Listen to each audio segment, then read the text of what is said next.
Are we not live already? You're live. We're live. In 3, 2, 1.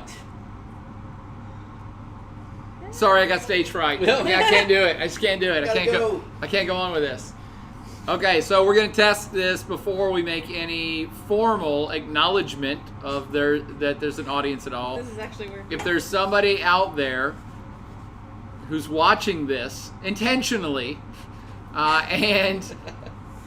and wants to watch this intentionally, could you hit us up in a comment chat room, whatever the hell thing is in front of you, and let us know that 1, you can see us, and 2, that you could also hear us.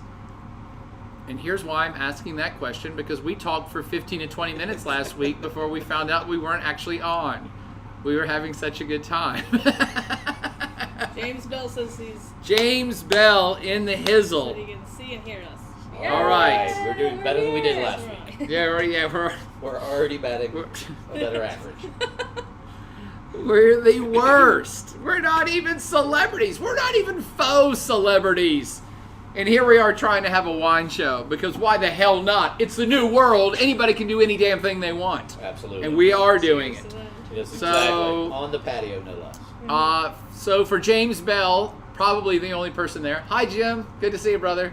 There's a few people talk chat. And anybody else who will be joining in. Welcome to our 3rd virtual, digital, totally online happy hour here at Blacksburg Wine Lab.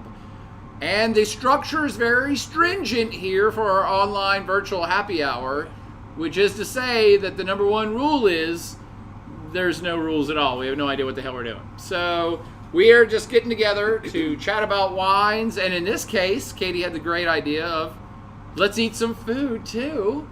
And we'll chat about what I'm calling, they're adorable too. Introduce ourselves, everybody. Well, let me introduce the topic I know, first. yeah. God. Just saying. We chose these wines because what did I call them? I called them super accessible porch sippers. Cheers to that. Because I do love the alliteration, but I also love these wines too. So that's the common theme, and that's why we're also out here on the patio, because lo and behold, it may be early April, but it's already full-on summer here in Blacksburg, for those of you that are missing the burg. Weather is gorgeous, sun is out, so we said people are going to start drinking whites and rosés soon. 'Tis the season, so let's go ahead and pull the corks on some. And some of our favorites all happen to be from one super awesome, Why not? super hottie distributor, Kristen Thomas. So now everybody can introduce themselves. Welcome, Kristen Thomas from... Hey, everybody. Well, you can introduce yourself. Yeah, so I work for a company based out of Richmond, Virginia called Free Run Wine Merchants. And we're a small little boutique. Little importer, distributor, that we focus on sustainable and handcrafted small batch wines from all over the world. And so the 3 that we're going to introduce you to tonight have been some of the favorites at Blacksburg Wine Lab and some of our personal favorites just in drinking. So yeah, we're hoping to share these with you, and they'll be available here. We have deliveries down this way every Friday, so yeah. All right, you don't have to start pushing the sales. Just relax. But also, If you buy it, 3 cases. if you're Operators are watching from Baltimore or Operators are Northern standing Virginia, That's right. Operators are standing by.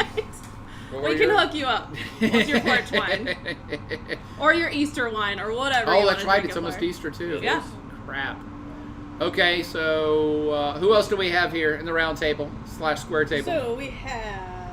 No, I was you. Introduce yourself. I thought you meant in the chat room. Your Hi, lord. I'm Katie Pritchard, co-owner of Blacksburg Wine Lab. Digital person, reads the chat, interacts, drinks the wine. I picked out the seafood to pair today. I'm excited to try this new octopus that we just got in recently. It's really nice. Hi. Hey. Jeanette's here. Come in. You want to join in? Here, I'll sit over on the bench. Sit over there. No, I'll sit on the bench over there. I'm the loudest one anyway. She wants a flower. Okay. Uh-oh. All right, She Jason. needs to- I'm Jason. I drink wine and I talk. Oh, we need to get you some wine. The John's faithful companion here, trying to make sure that we do everything we can to keep everything great. There you go. And now, Jeanette, you have to introduce yourself. Oh, hi. I'm I'm Jeanette. I kind of run the place. Kinda.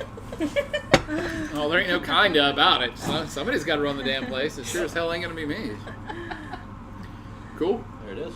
And so, what would you then get ready? Oh, we were gonna introduce anybody who's hanging out digitally online. We already shouted out Jim Bell, who's freaking awesome. Do I know Jim? Does he I come don't think here? so. Yeah, he comes here sporadically. I mean, nobody comes here right now. Cue sad face. Womp womp. We have Kyle Erickson. Kyle, welcome, Kyle. Koos. And then Anne Marie. Laura Oganowski. Anne Marie. Which Anne Marie? And blonde. Yeah, glasses comes here since Awesome. Red Lantern, I believe. Yeah. Oh. Welcome, Anne Marie. Gillian and Dimitri. Hey, repping Wilmington, North Carolina. Wow, really? Yeah. Are those your Nice. peeps? Yeah. Nice. Yeah. Go. Nyara Farah? I'm not sure I'm saying that right. I'm not the person who should be pronouncing anybody's name. Oh, you got it. You got it. Yeah, what's up? I can see everybody in right now. See, it's chill. It's just a handful of people talking to another handful of people. It's all casual. That's it. Kristen was A a little nervous. She was a little stressed. I'm like, nobody's showing up for this. Don't worry about it. You just got to pretend. We're just talking to the wall. Yeah, well, not even pretend you're talking to the wall. Just talk amongst ourselves. And if people have comments or questions, I keep leaning back. Gotcha. I heartily welcome them. I actually sent this out to my wine class at Virginia Tech as well, so there might be a few students who filter in who could ask questions about anything and everything wine or wine class. But at this point, who cares about classes anymore? Nobody does.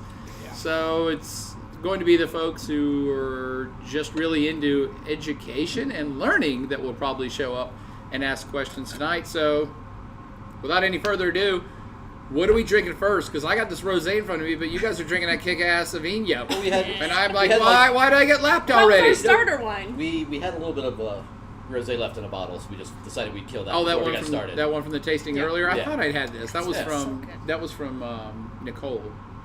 No, Sienna. it was the Press Volta.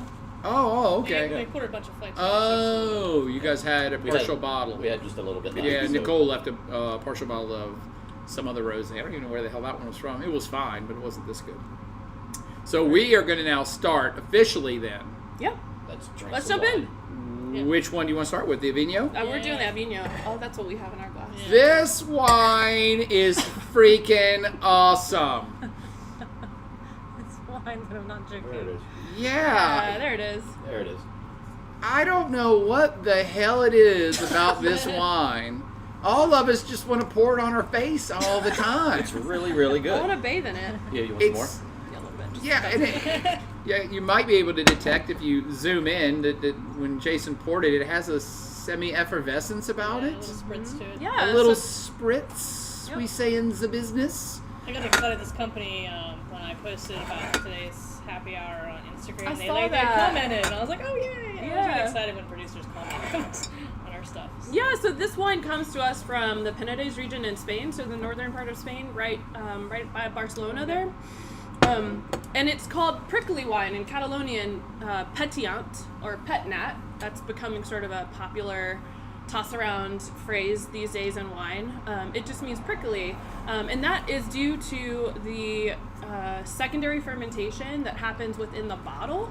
So they put it in the bottles or tanks, and it hasn't quite finished fermentation, which hence gives it the little spritz, kind of like a Vino Verde. And we actually have a Vino Verde coming up. But if you're familiar with Vino Verde, that's the kind of effervescence that this wine has.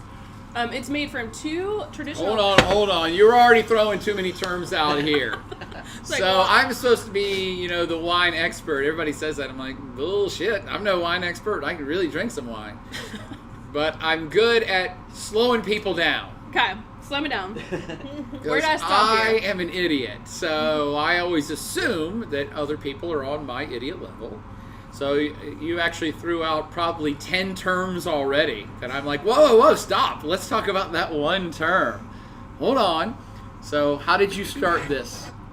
your little rant here. You said this is a From the northern part of Spain. northern part of Spain. In the heart of Cava country. Okay. If you like bubbles, right? This family does mostly Cavas. And What is the is there a certain region? Penedès. Penedès. Penedès. I can never pronounce that right twice in the same. Penedès. Penedès. Penedes. Penedès. Is Paris Balta Yes. from Penedès as well? Yeah. And roughly, where is that at in the country? It's Northern part, northeastern part.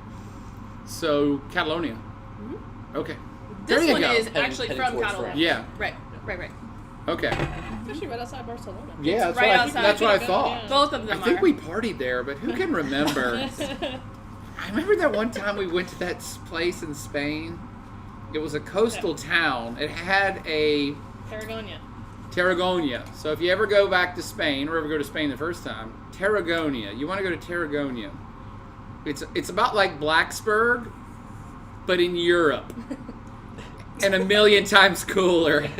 And so it's a town the size of Blacksburg that has one of the fullest, still in existence, Roman Colosseums right smack ass in the middle of the town.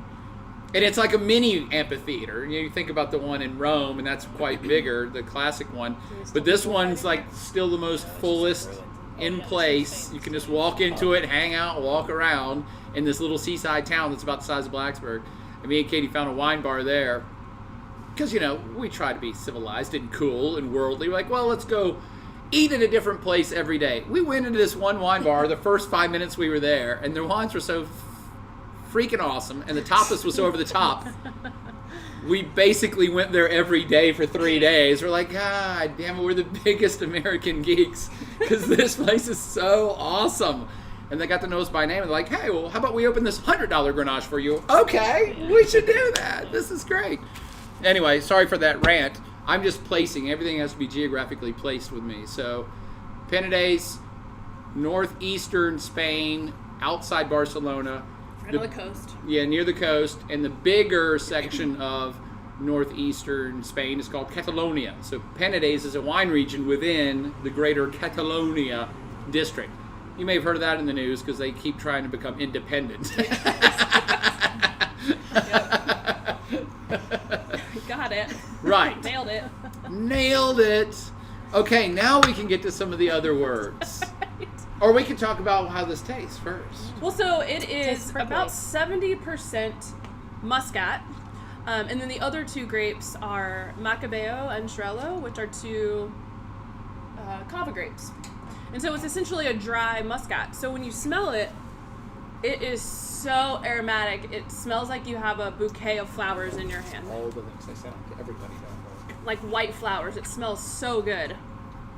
And it almost tricks your brain into thinking it's going to be a sweeter wine. Yeah, it's almost got like a Riesling quality. Yeah, but it's bone dry, and that little lift from the bubbles, it's awesome. It's so good on its own, but it will be great with oysters, shellfish.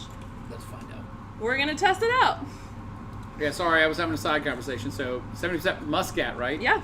That's what gives it this great floral component. Yeah. Maybe you guys already said that. Yep. So you get a big nose full of like flowers, but subtle, not like a Gewürztraminer or other things, or Viognier that can have huge flowers. This is like a subtle bouquet. It's reserved in the nose, but it feels like it wants to be sweet because most Muscats are, Right. and this thing is bone-ass dry. And what's the other So 30%? 20% Macabeo and about 10% of Xarel·lo. Macabeo Xarel·lo. I've heard of these grapes. I have no... Cava grapes. Yeah, I have no idea what they taste like individually, but they must be pretty lean because there's not a ton of fruit flavor in any of this. Right. It's just good. It's delicious. And it's completely organically farmed, as are most of my wines in the free run book, which is cool. So yeah. I think it has this great variety of citrus notes on the background of it. So you get that, it's almost like a really refined, high-class for aristocrats soda. Yeah, it's like a little Because it's seltzer. it's like a high-end seltzer. It's got that spritz, but I'm getting all this great citrus that almost lights me up in the back of the throat. And I can't tell if it's lemon or orange or little, maybe not grapefruit, but something in that spectrum. It's like, man, this is like the greatest sparkling water I've ever had in It my is. life. It's like orange blossom. There you go. Yep, that's it. You know. There you go.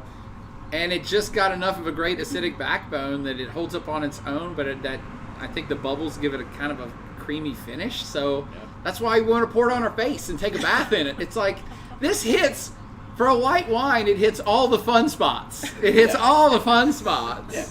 Especially sitting in the sun on a patio. Yeah. I mean, it's the perfect outside And sipper. it's eminently drinkable, especially in the sun when you got it cold. And so traditionally over in Spain, this and then the like chocolate wines are traditionally drank from the porrons. Yeah, I forgot to And we were mention gonna it. break it out for you guys today, but we didn't think that would be good during the coronavirus. So Passing it around. What are you talking about? Of course it is. No. Katie's the voice of As reason. long as like, we're all no. 6 feet away from each other as we pass it and share it, There it's it is. fine. I was just told 6 feet. Yeah. Those are the words that I use. Oh, we should do a funny video because those are the ones that you pour way high, and so we should do a video out here where somebody's 6 6 feet feet away. above. Oh, yeah, we could do it like off the rail. Yeah, we can totally do it off the railing. Someone's getting wet. Act now if you'd like to see that in a future podcast. If Oh, any we of got- my free run buddies are out there, remember the Christmas party. Sounds like that's code for something. I haven't done it with wine, just water, because I was too afraid to spill it all over myself. Yeah, no doubt. Okay, but someone had mentioned that this wine is fantastic with pretty much any seafood because it's got the lemony, because it's got the citrus, because it's got the acid. It's just a great pair, but also palate cleanser with anything from the sea, as far as I can tell. Oh, yeah. I want to do this with oysters. I want this as a mignette with an Yeah. oyster that I drip some into the oyster and Absolutely. shoot it. Oh, that would be fine. Right? See, now you're getting why you shouldn't have been stressed about being here. This is all just a shit show. This is just us talking. I mean, we'd love to answer questions. And this is but the best people, we've ever done. people So, rarely ask questions, even though we want them to. So, back to seafood. So, what Yeah. seafood have any of you actually taken a bite of something I yet? just had it with the octopus and it was awesome. I'm You gonna can- have another bite. You can share I Katie's. know, I'm gonna ask. Katie, what kind of seafood did you serve us tonight? I texted Juliana. She did the Texted to bring boccherones, so the bring big extra thin, Yeah. big thin ones. So yeah, I got the Matisse Boccherones, and then we have Which we've yeah. served tons of here at the bar. Well, not so much now, but we only have those in a big package, so we don't have those to sell to go. No, we do. yet. Oh, we do? Yeah. Oh, okay, you guys are just packaging them up? Yep. Cool, okay. Or you can buy the whole tin, the whole Container, container yeah. as well. Oh, We also have I'll be on some the couch. octopus and Galatian sauce. Galatian sauce. That Yeah. Galatian, This is, that sounds Spanish. This is a new product we recently Spain-ish. got, so I was kind of excited to try that. And then we also have Patagonia, like the clothing people, are now producing all these awesome tinned seafood that they're doing. and they're all sustainable. yeah, they're organically farmed. Those are phenomenal. Yeah, they are those are so really delicious. good. Yeah. Savory I like the sofrito lemon mussels and olive I'm oil bringing and those home broth. with me We have a tonight. lemon herb as well. The lemon Yeah. herb one, I like this one. I like more. Yeah. Gracias. That's the octopus. Gracias, mi amiga. And boquerones, for those that aren't Spanish hipsters, Just take a whole one. Wait, are I don't know if I anchovies. can do Wait a it. second. They're anchovies. right. So, kind of a sardine, kind of an anchovy, those little fish that proliferate around the entire Mediterranean, some other parts of the planet too, but everybody's always farmed sardines and anchovy from pretty much every coast in Europe, and they just call them boquerones in Spain. Yeah, these are And- great because they don't have all that heavy salt that an anchovy would. Yeah, Yeah, They're just these are Like little, very, very little clean. light on the salt. very Yeah. clean. I'm a huge fan of the mussels. Yeah, those are delicious. Very good. I'd say mussels. If they really want to. Louisville a couple weeks ago that were absolutely phenomenal, and this wine would have been perfect for it. Ooh, so good. Um, And how much is this wine? Do we know? 19. You can't send the email. I think it's $19. That's the, under your name. Special price. Featured special price. I have So this wine is what you said, 19. I think it is. So We're checking the price for you. That's outrageous. I won't pay it. it's Actually, I have the sheet Definitely gonna take a bottle of this home with me when I go. I know. This is good. But I mean, this can be porch drinking wine, this 19 aperitif, bottle, 19? Yeah. 19, with seafood like we were talking about. So bright. It's bright. Yeah. I mean, and It's got again, everything like, going on. yeah, it would be great with anything for your Easter table too. Oh. Actually, someone just asked you recommend anything for Easter seafood. Yeah. Or any other Easter things. I'd eat this with ham, but I then would say with again, ham. Also Yeah, featuring the that salt location salt bar. and ham the would salt go and that great like with floor, this. yeah, Menu. absolutely. I mean, even though it's Spain, but it's got a lot of. Oh. I think lamb would go just fine with it as well. Yeah. I might be challenging. And then I mean, you Lamb? have all your always salads so and things. hearty. Yeah, this is like I see some Perfect. This is a great salad wine. We've done actually a nice big Caesar salad with real anchovies on it. Yes, Salmon salad. that would be so good. God, that sounds really good right That's now. what you want to do for Easter. Why is everybody doing ham with pineapple on it? Although I like that too. Well, this is a good Friday wine because Good Friday you're supposed to eat seafood, right? I think with Catholics, isn't every Friday seafood? I think so. I don't know.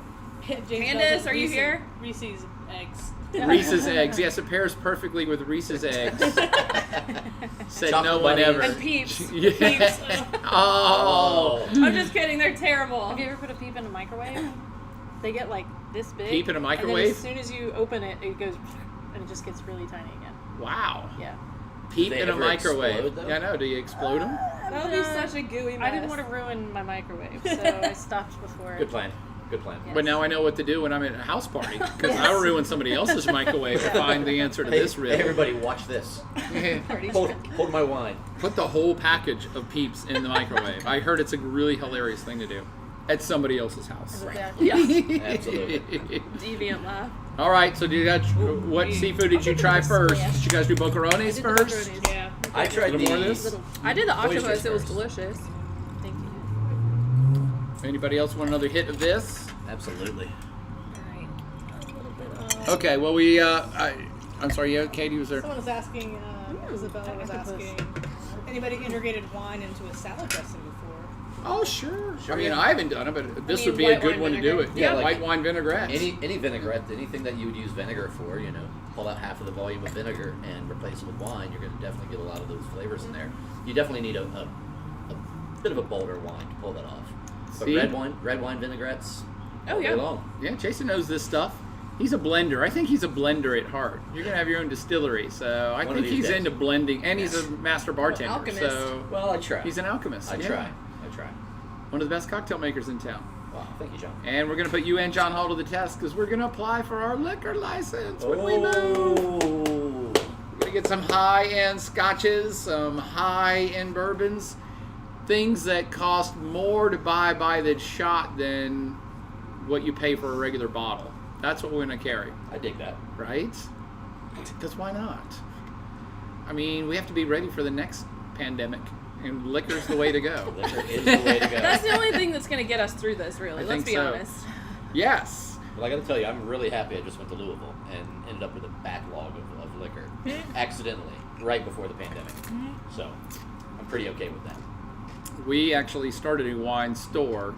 We started this wine bar. One of our primary missions, besides serving the community, was that we would always have a zombie apocalypse storehouse of our own. So when everybody was running around beating each other up for toilet paper, me and Katie were like, no, we're fine. We have a whole store full of stuff. So we will pull in our staff and protect them during the zombie apocalypse, and we'll be eating and drinking well. The rest of you suckers are on your own. I'm coming. I'll bring my sleeping bag. All right, but now once again we've digressed, which is what we do during a happy hour. Anybody want to say anything else about this particular wine besides how much we adore it and how much I want to go to Spain and party with these people at this winery? Me You- too. Let's go. After John cut you off, you were talking about a lot of different terms and pet that. You brought that up. There you but go. I don't- Bring I up don't another I don't term. think we fleshed that out. For So the prickly people. wine. Right. Right? And so what gives it that little spritz is that it goes through secondary fermentation, or Charmat method is what they call it. So it's not a full-on bubble like a champagne would be, like traditional method traditional. It's just a secondary fermentation, so there's still some residual sugar left in the bottle. Like fermentation hasn't completely stopped yet when they bottle it or while it's in a tank. So that's what gives it that little fresh spritz. So good. Indeed. So we can identify another term you've thrown out there: secondary fermentation. Not everyone knows all the intricacies of the language. I don't know all of them either. Well, I can't help it. That's what we do, is we teach people stuff. So when you hear somebody talking about secondary fermentation, that's a pretty broad category that can apply to several different processes with wine that are done for intentional effects, for different effects. But if there's a secondary fermentation, that must mean there's a primary one. So your primary fermentation, the main one, your primary fermentation with all wines is to make alcohol. So you're going to take all this grape juice, it's full of sugar, and the primary fermentation converts that sugar into alcohol. Right. It's at that point you can just stop and be done with it and put it in a bottle and sell it. But you can do other secondary fermentations. And as Kristen pointed out, this one was a secondary fermentation that they probably redosed it, probably with a little bit of original juice or maybe some sugar or something, probably original juice, and restarted the fermentation as they put it in the bottle with the intent on trapping the CO2 in the bottle, thus making it carbonated, semi-carbonated on the spot. That's what they were doing with that secondary fermentation. But and by the way, most champagnes, that's exactly how most champagnes are done. Does that increase the Most alcohol sparkling percentage? wine. What A is it little, almost? but it's almost negligible. So with that's why I brought up It's pretty champagne. much the only point. The only purpose is to create some Fizz, little bubbles. yeah, and that's what it is with champagne. You've already gotten, needs all the 99% of sugars. your alcohol from the primary fermentation, and so almost all champagne is produced and it's completely dry. But then they add back in so that they have levels of sweetness. So you can get a semi-sweet champagne or a fully sweet champagne. That's done in the secondary process, adding back in. But all of them add back in a little bit of dosage in order to trap the fermentation and get some CO2 action in the bottle. Right. But there's also secondary malolactic fermentation, Oh. right? Acid conversion. See, that's And that's where traditionally my brain goes. That's traditionally how Vino Verde was. That's how the spritz came about in that. But nowadays, most of the time, the winemakers are just putting added carbonation in it this time. But that's how that's how it originally was trapped. Yeah, any sparkling wine producer can fake it. You can just make your wine in the primary fermentation and then basically just force carbonate it. You spike the tank with CO2, much the same way you do for soda pop or any other thing. But this is so elegant. All true champagnes don't force it. They're done in bottle. And this is so elegant, I'm positive this is not a tank fermentation. This is definitely bottle fermentation. If I had to, I always call this wine, and I loved this wine before I even started working for Free Run. It was one of my favorite wines I used to sell in a retail setting. And it is literally springtime in a glass. And it's such a pretty wine. Like that's the word that always comes to mind when I think of the Avignon Pétillant. It's just such a pretty wine. Keep it going. It smells, it tastes pretty. It does. It really does. And usually you don't like things that have that kind of perfumey element on the palate because they can overwhelm. But I think the high acidity in this just keeps flushing it away. And so you keep getting great flavors, but it's not cloying. Right. That's why a lot of us don't like sweet wines, because they become cloying. They cover your palate and it's all you can taste. Right. Yeah. And it becomes a little one-dimensional. But this one's like, nope, it's just fun, and sip after sip after sip. Good Lord, are we working for this company? Are they paying Exactly. us to promote their wines to all 5 of our viewers? But they definitely did a good job on this one. Yeah. And how they pair with the boquerones. Boquerones? I love saying boquerones. It's the only Spanish word I can pronounce Well, correctly. these in particular with that little lemon essence is awesome with this wine. So good. So good. All right, we'll stop regaling this wine. All right, should I get the next one? What's the next one? Is the Quinta de Raza. Oh, no. the Raza? Yeah. I was trying to, that was a tough, which one should go first? Yeah, it is. It is tough. I was like, acidity. and I honestly could probably gone either way, but And this is why I named this little session Super Approachable Porch Sippers, because both of these wines I mean, the bottle just disappears. Yeah. Well, they're lighter in alcohol. I don't even know what the alcohol level in that is. I'm assuming 10, That's maybe? like 11.5, I believe. Well, this is 11.5, which is, Yeah, 10.5. that's 10. I was close. And so these wines, because the alcohol content is not crazy, because there's no particular... Lay down. Where's your Muscle muscle? down. Muscle down. Because there's no particular element of both this wine, the previous one, the Petulant, and this Raza, there's no element that is overly assertive. Because anything that's over assertive, you get tired of very quickly. Again, it gets cloying, it recovers your palate, and you're like, eh. But both of these wines have such a great acidic backbone and lower alcohol, and they're cool and crisp, and they're not wildly assertive. They're just roundly good. And This is- refreshing. Right, and that's where, this is why I count these two wines in the porch sipper category. Oh, for you sure. can just literally drink a whole bottle of it in about a half an hour. It's funny, Sean and be just none for the wear. Sean just commented. She's like, I might have drank a whole bottle. Yeah. No These are- judgment, Sean. No, It's easy. oh, there's judgment, and it's positive judgment. You just went approve. up the scale of awesomeness. This would also be a good beach wine whenever we can Oh. go back to the beaches. Yeah. Womp womp.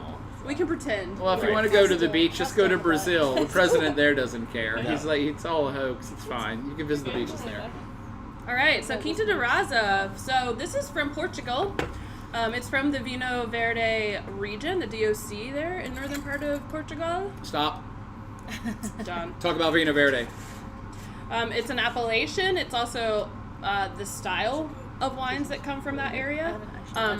It is made from 3 traditional Vinho Verde grapes: Arinto, Azal, and Trajadura.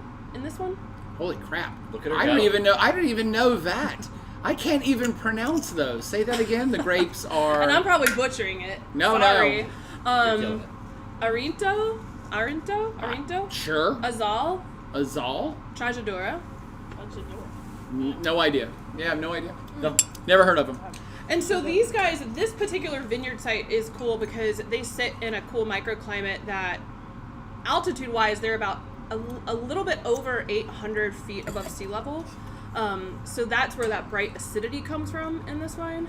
But then the microclimate with the ocean, the Atlantic influences, they sit right by a mountain range. And they also sit by a river. So, like, think of those 3 things as far as the acid and the sugar levels in a white wine. It's like a match made in heaven. And so they see a little bit more sun exposure than a lot of the vineyards in the Vinho Verde region. So that's what makes this wine in particular a little more special. So it's all done in stainless steel. It has this great minerality from the granite and the clay soils that it's grown in. Just to cover up the muscle. It was staring at me. I didn't like looking at it. And like we said earlier, this one does see a little my God. pop of carbonation, just to give it that little zesty effervescence that Vinho Verde is known for. So this to me screams fresh salad with like asparagus, like those weird green, springtimey things that are coming up right now. So I actually think we should have tried this one first. Only because the Petulant had that great orange blossom floral component, and this one doesn't. It's a little racier. Yes. It's leaner. It's a much leaner wine on the nose than the Petulant, and that's not a bad thing. I love this. I love this wine too. I don't know, because this one right now, behind that one, the finish is like almost creamy a little bit. Do you taste that? Which is weird. I don't think I've ever used that I term didn't for Vinho Verde. like this one as much until I had it after that one. Interesting. Yeah. Okay. Maybe it's a palate cleanser for you. So I think it's a leaner on the aromas and on the palate, and it's nothing but a good thing. Because again, when you're out in the summertime in the heat, or Yeah. going to pound a whole bottle, This is you quenchable. don't want a cloying flavor. You want something that's clean. It's like, man, this sucker is just hits right in the right spots. Well, people are also commenting it's a great price. So the other one, the Great was price. 19, we're $10. selling 10. The Raza for 10. Raza's 10, yeah. We've Wow. already drank a case of Raza at our place. Yeah, and these wines, the Vinho Verde wines, are meant to be drunk young. They're fresh. They're springy. You know, yeah, the whole thing. Yeah, let me. You shouldn't age Young. these. Young joints.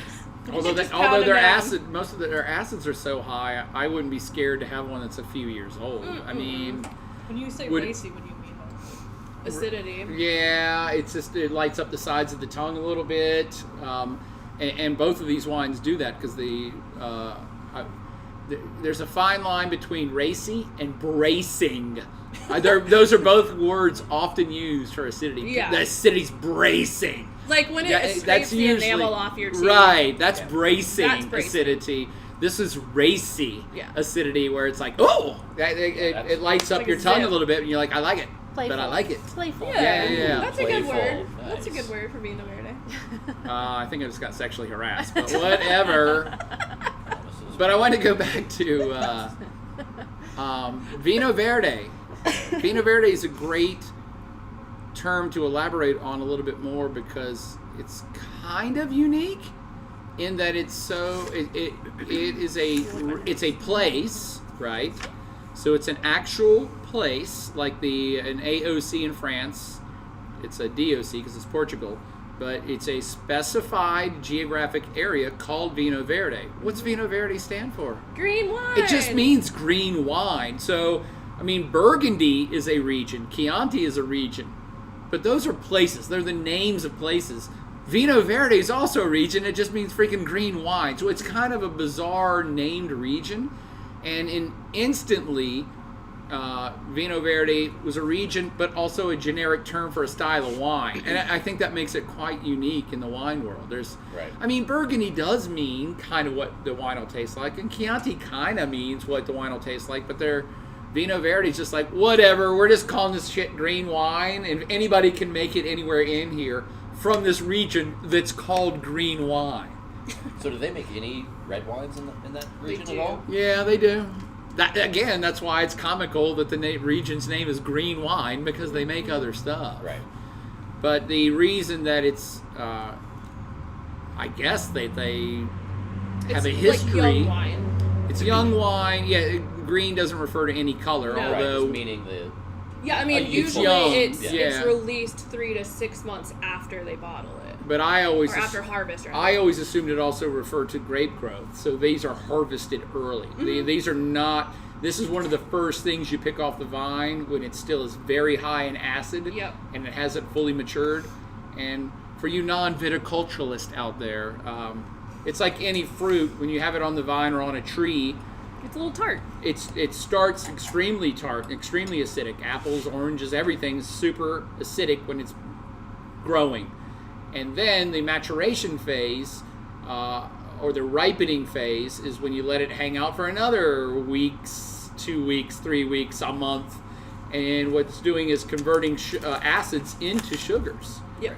And so, or some of the acids are being degraded. I shouldn't say converting, it's not a straight conversion, but acids are going away, sugars are accumulating. So when you pick a grape very early in the season, it has very high levels of acid and not as high levels of sugar. Yeah. And that comes through with this green wine. To me, that's what the style is all about. Yeah. right. Again, they're not, some of them can be bracing, but they're racy, acidity, clean, light, low alcohol because it's low sugar. Right. Right. And that gets back to you described the region a little bit too. I still haven't. Have we partied in northwestern Spain and northern Portugal? So northern Portugal, where this is from, but also northwestern Spain, people think of the Iberian Peninsula as mostly dry. It's a high plateau in the middle, and there's a lot of arid landscapes and all these spaghetti westerns. If you know your film history at all the spaghetti westerns were filmed in southern Spain. So all these westerns that were supposed to be in America were actually in southern Spain because it looks like the old West. And my point is that Spain, for big parts of Spain and Portugal, it is a very Mediterranean, dried out climate. Except northern Portugal and northwestern Spain, they are quite wet. I mean, their climate is actually pretty similar to where we're at here. They get 40 or 50 inches of rain a year, and it's lush, it's verdant, it's green, and that's why their styles of wine in northwestern Spain and northern Portugal are quite distinct from everywhere else in the Iberian Peninsula. See, did you know this stuff? No, Well, that's why you're here. That's why we get Everybody together. learns. That's why. Well, because you've been there. That's what's so I cool. want to You've say been those, to all these those places. mussels are from northwest Spain. And the mussels. Galicia. And the mussels, or Galicia. Yeah, northwestern Spain, aka Galicia, is named by the Romans way back in the day. One of the last provinces to be conquered by Roman rule. I think, wasn't it the movie Gladiator? Wasn't he from Galicia? Yeah, I think so. I think I so. don't remember. It's been a minute. Nobody out there? It's been a Russell Crowe minute. Yeah, much greener part of Spain and Portugal. Love it. And these wines are fantastic. And again, to me, it's interesting because Vino Verde is so instantly become a generic term. So it's like, oh, Vino Verde. Oh, I'm sure we're going to have Vino Verdes from California soon because we all identify with the style. Right. And most people don't even know it's an actual region. Yeah. I hope that we don't have them from California. That's not cool. You'll have some South African Vino Verdes soon. So You heard it what- here first. Guaranteed. What do you guys charge for this one here? 10? Like $10. Yeah, I mean, that's right in line with, perfect. Yeah. Great. We've been slowly trying to restructure and reprice things to be a retail store because that's what you kind of because are we right now. weren't a Yeah. retail store, we were a lounge. Right. So everything's priced different by the glass and by the bottle when you're sitting here drinking it. So yeah, we've had to try to figure out how to do it very quickly. Mm-hmm. And we're all in the same boat. It's okay. Learning new ways to do business through COVID. No, not all of us in the same boat. These damn box stores are making money hand over fist. Quite frankly, it infuriates me. I mean, I get it. It's a crisis, blah, blah, blah. We have to shut everything down. Shut down beaches. For those of you that are familiar with Blacksburg and the greater environs, they shut down Pandapis Pond. I'm sorry, Wait, what? I've got to do a shout out about this. So, our species and all of our wisdom said, "Whoa, hey, there's too many people hanging out in the woods, out by a pond. It's dangerous. They could pass germs to each other." Okay, first point. Has anybody ever been hiking? Do you get within 6 feet of someone who's a stranger to you while you're hiking in the woods? Because if you do, that person's a creeper and getting ready to kill you, all right? When you're in nature, That's true. when you're in nature, you're not within 6 feet of humans. It's weird if you are. Yeah, I agree. Right. MySpace. So, in all of our wisdom, we said, people having exercise and out in fresh air with no touchable surfaces, no shared anything, that's too dangerous. We have to shut down Pandapis Pond. However, feel free to stop by Walmart on your way home from being rejected from Pandapis Pond, where 99% of the human population is now going into a single place to touch all the shit and shop. And it's like, oh my God. Are we trying to stop this disease? Or are we super accentuating it with Walmarts and Krogers? Everyone is now, you can't do anything else, but you all must go to this one place. Right. That's why I don't go there. I mean, Well, wait, if you wrote a gotta go book on how to somewhere. spread a disease, this is kind of how you do it. Be like, oh, don't let people do anything in. else. Make them all go to one place. Make them all go to one place. But luckily, the cleanliness standards of Walmart are so high, I mean, it's probably not going to be a big deal. Probably not. That was Yeah. irony for anyone who missed that. That was satire. The dirtiest places in America. Let's make everybody go there. For They closed starters. the Appalachian Trail. They told I people know. They did. I know. I'm so disappointed. We missed out on so many backpacking trips. I'm glad I got to camp a few weekends ago for it. No shirt, rub it in. Sorry. And again, you go camping. Nature and wine is the only thing that's going to get us through this. I hear you. More people Right? should be in nature. Absolutely. Less people in Walmart and Kroger. And I'm like, Yeah. wait a More minute, people what are we drinking doing wine. here? What are we doing here? Let's step it back, everybody. Screw top. Oh, no, that one is No. okay. Sorry, they did. Oh, yeah, They Pierce did Balta. clear- yeah. Sometimes they do screw tops and sometimes not. They also liked the photo. Oh, yeah, Did they? Oreo. Yeah. Oreo, if you're watching, hello. Oh, Oriole. Oriole's awesome. Yeah. You've been here twice or just that one time? He's Two here twice. times That's what I here thought. to the Yeah. wine lab. He's been to Southwest Virginia 5 times. Even more so than he's been to Richmond. Yay! We love him here. So L'Oreal Bergallo is our international sales rep for the next wine we're going to show you guys. And tell us about that wine, Kristen. Going back to the Penedès region in Spain, northern part of Spain, this is another family that did and started out in the cava world, planting a bunch of cava grapes after phylloxera hit Europe.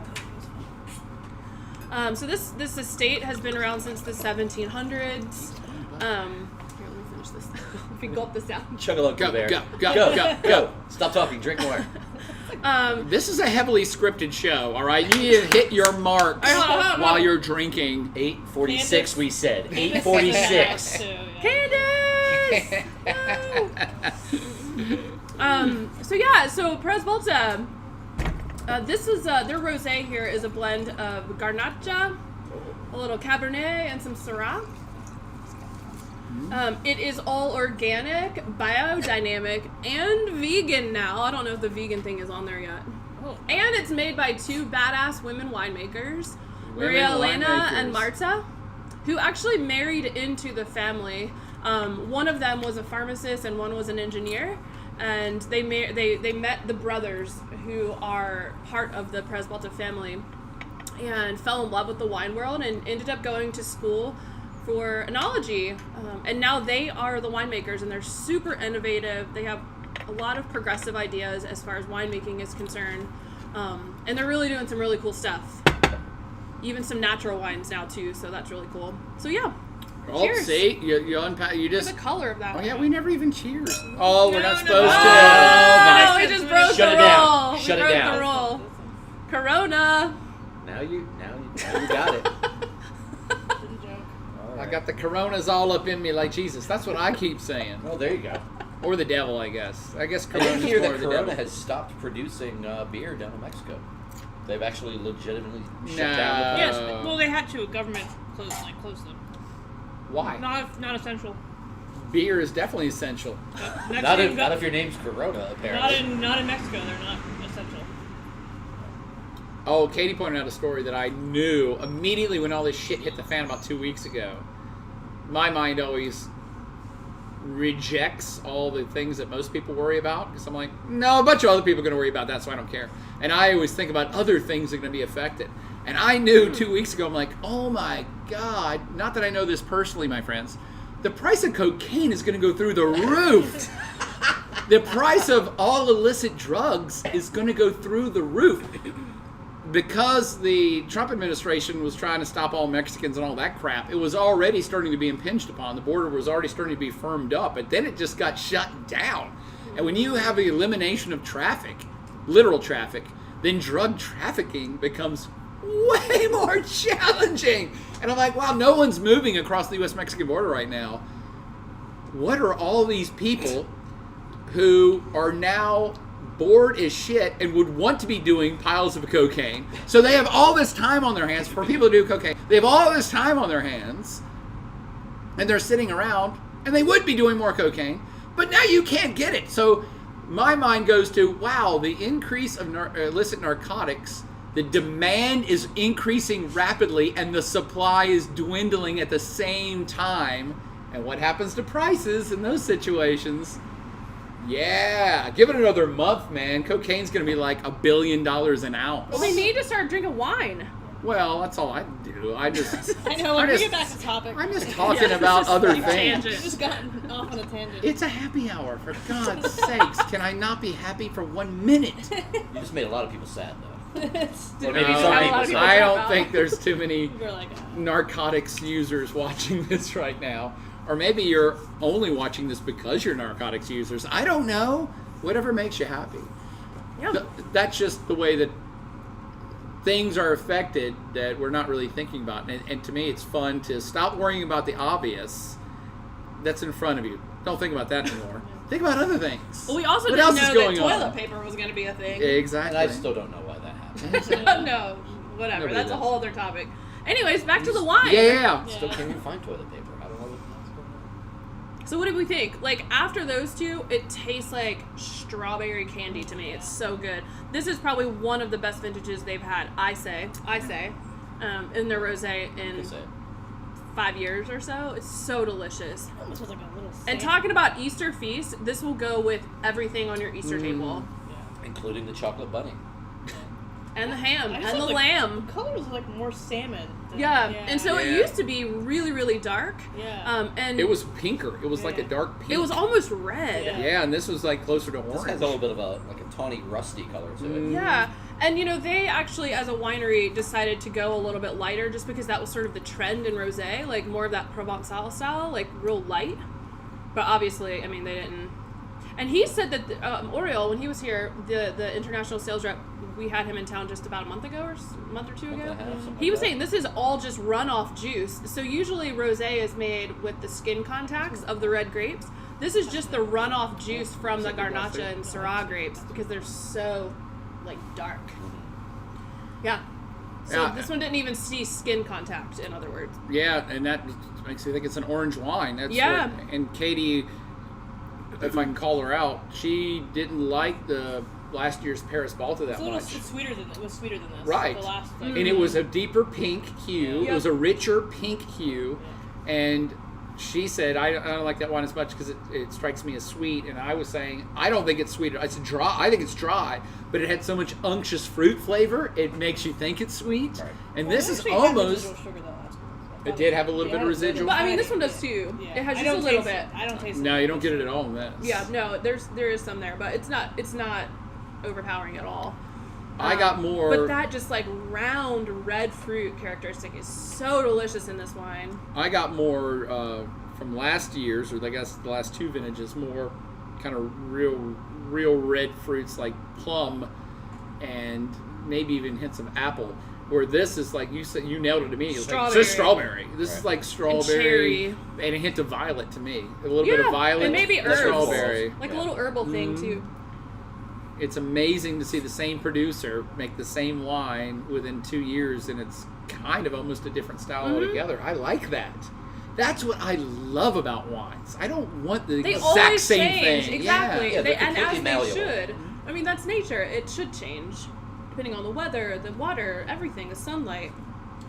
Totally. Well, Yeah, I maybe mean, distilled spirits, you don't get that. You get a very specific recipe, and it's even if the grain changes from year to year, it doesn't impact the final product. But in wines, totally different. of course. Yeah. Maybe it's because their wine is vegan now, which I didn't see No, on the label. Oh, there's no meat in here. There's That's no the meat in this? difference. Oh. Just dip it in. Just Well, but that usually brings like my us... rosé with a T-bone dip. a deep... An au jus. Can I get this glass of wine with a side of au jus?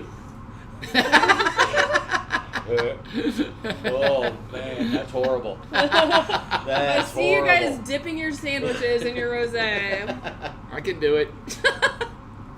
Hey, these are hard times. You know, there's tough solutions. Tough solutions are coming. Absolutely.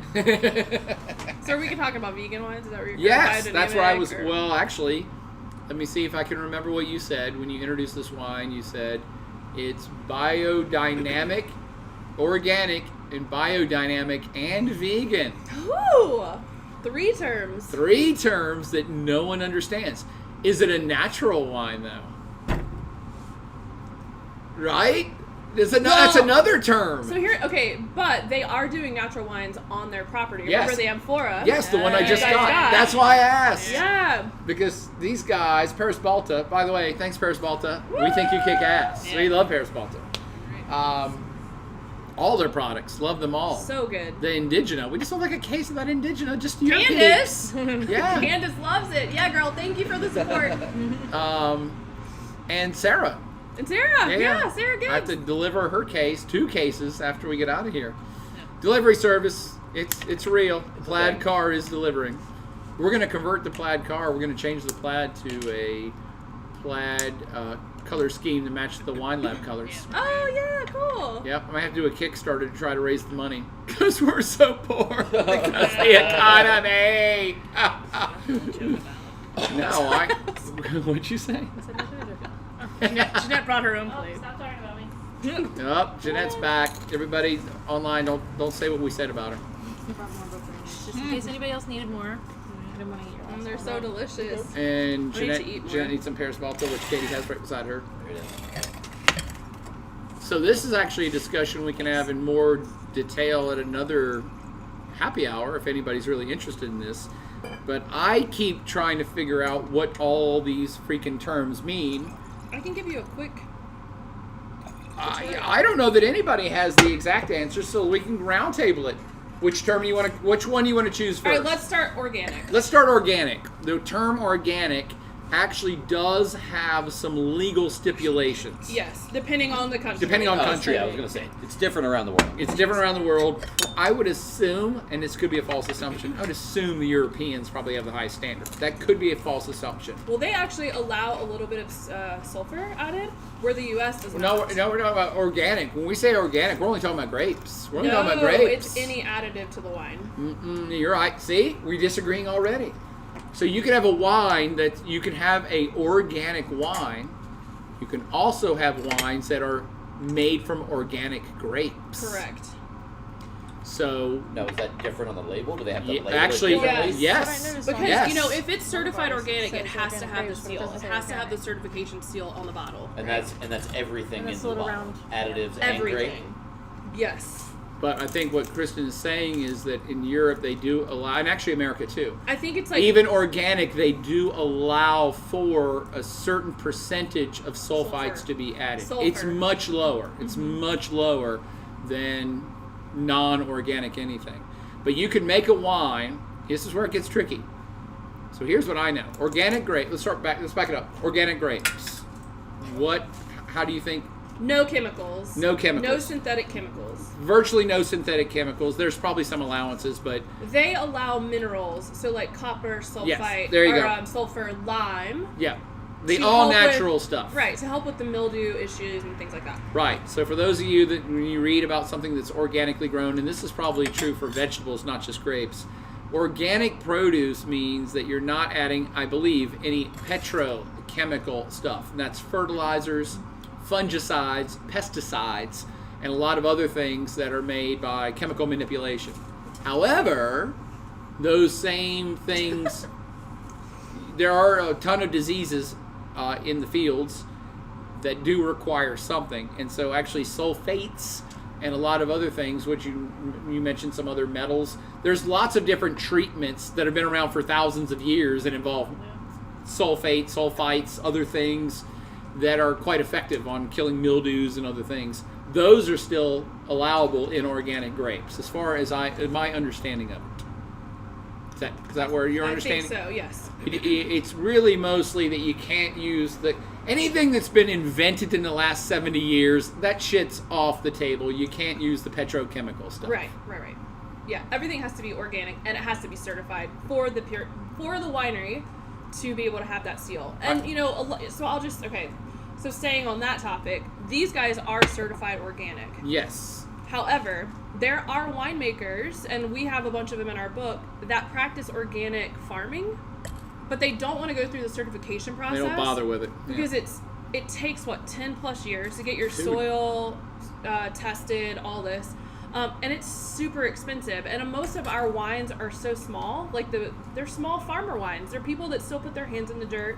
They don't have tens of millions of dollars to throw out money like that just to get that seal of certification. But all their practices are organic. So I had to say that. No. Can they say it on there? They just don't have No, to say No. it? they They're not cannot allowed to say it unless it is, yeah. And there's a whole lot of French producers. I'm assuming in A lot of Spain too. European. A lot of French and Spanish in particular. Who knows about Italy? Italy's always a crapshoot. Yeah. But there's a lot of French producers who just don't. They've always done it that way. That's just, yeah. So for them to say, I'm going to put the word organic on my label, why? This is the way my family's done it for 200 years. Right. Yeah. So there's a lot more organic out there from middle-sized to small-sized wineries, especially in Europe, that probably are closer to organic than even things labeled as organic in the United States. But that's how you grow the grapes. So the grapes, organic grapes, don't have any of the petro class of stuff applied to them. And all the kind of nastiest pesticides and herbicides. The difference between that and organic grapes are one thing. You can make your wine from the organic grapes you grew, and that's organic wine. As long as you don't add any further sulfites or very minimal levels of sulfites into the wine itself. Yeah. But I could start a winery without growing any grapes and go source organic grapes, certified organic grapes, bring them to my winery, make them into wine, and dump a bunch of sulfites into it, and then on the bottle I could put made from organic grapes. Right. But So that's why it's does tricky. Not, it will not have the seal. Right? Because you're I don't dumping know. a bunch of stuff. So Yeah, the I don't know. USDA does not allow you to add sulfur to wine and call it organic. You cannot get the seal if you add sulfur at the end. The European Organic Association will let you have, I think it's up to 100 parts per million. 100 parts per million. Parts per million. And, ppm. okay, so let's go back. Sulfur sulfites are naturally occurring in wine, and it's also something that a lot of natural wine, organic wine producers put in at the end at bottling because it's an antimicrobial, it's an antibacterial. It's a preservative. It's a great. It is Right. the best preservative. Yeah. Period, and it has been for 2,000 years. Right. And so that's what it is. And a lot of times people say, oh, I can't drink the sulfites because it gives me migraines. That's not usually the case No. because sulfites are in canned tuna. They're probably in this fish we're having. They're in dried fruits. All dried fruits have sulfites. A lot of them. times what people are getting that causes them to have reactions are the tannins. So, yeah. It's either we really don't know. There is not one single scientific study has been able to actually link headaches Yeah. or what you call the women's wine flush with anything. They've tested lots of stuff. They're like, well, it must be sulfites. No definitive results. It must be tannins. No definitive results.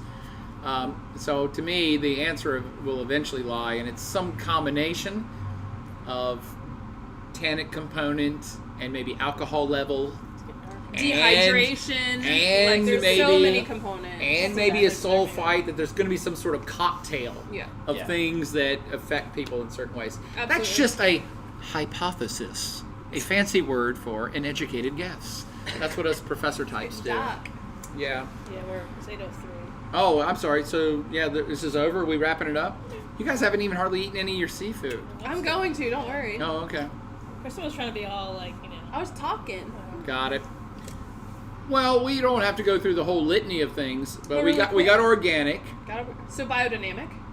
Biodynamic's the weirdest one. That's No, that's such a cool one, though. let's That's hold another on that. episode. That's another well, episode. let's give them a brief description. Well, we can, but you sure go ahead.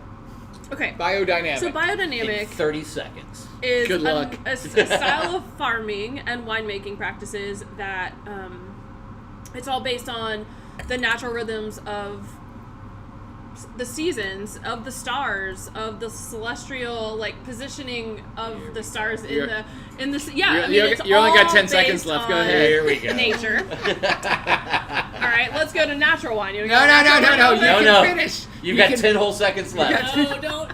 Everybody wants us to keep talking. So. Oh, they want us to keep Yeah, going. they said you don't have to. They can all sign Is off if everybody they don't still wanna go here? anymore. All Oh, three yeah, people. by the way, all show three them people this. are still here. If you guys want to learn a little bit more about natural wine, this is the chick. You need to get this book. She's amazing. Alice Fearing. Natural wine for the people. She will break it down for you. She's been researching these things and tasting natural wines from all over the world for over 20 years. She's sort of like the leading chick. You want to learn about natural wines, go grab this book, and she'll break it down for you. I don't know if they mentioned to you, but since we started the online ordering, we have sold more of your natural wines Yes. than We have ever a big before. order to place right It's now. and so people- weird. yeah. People are ordering all the natural ones. They're not really even labeled natural. I don't know Yeah, what it is. we if don't they're know what- researching them, which if is they why I know brought it about up. them. Yeah. It's very strange, but we've been selling more of them than we ever have. That's awesome. Well, so, one of the things that a lot of people are drawn to these style wines for, and we're all foodies, we get it. We want to know where our food comes from. We should also want to know where our wine comes from. We don't want over manipulated crap wine. It makes you feel terrible and it's not healthy. we, again, like going back to our sort of philosophy as a company with Free Run, we want to support these guys that are doing sustainable winemaking practices. And as climate change becomes a more tangible thing, as we're seeing, it's getting back to taking care of our planet. And so why not try to drink the wines that people are doing, honestly? So I think the dichotomy, a class difference, a class break is always existed in wine, but it's getting ready to be accentuated. Yeah. And what I'm referring to is just like with food. So think about food. Think about food in America. Food is so cheap, so abundant, so readily accessible in America because this giant system we call the American food system has been able to produce unlimited quantities of food for really cheap prices of great flavors.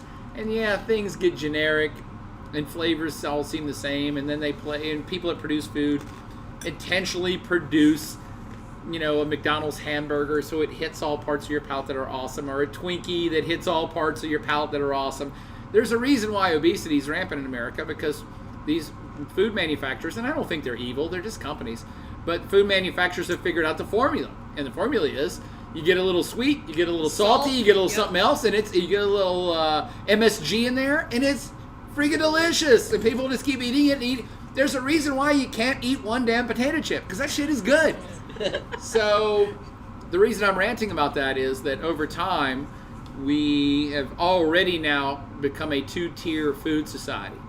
Those of us that pay attention to the food that we eat, and we want to eat quality stuff. We want to eat quality stuff that we know is good for us. Yeah. And we simultaneously, if we can, want to support local business or small business or craft business. Exactly. And so to me, I've been watching this my whole life of this kind of two tiers of eaters in America. And we built this bar for the top tier. I'm not going to lie. It's like, no, I don't think any daily Walmart shoppers are rolling into Blacksburg Wine Lab anytime soon. This isn't the food they want. They want the cheap, easily accessible, easy to eat stuff.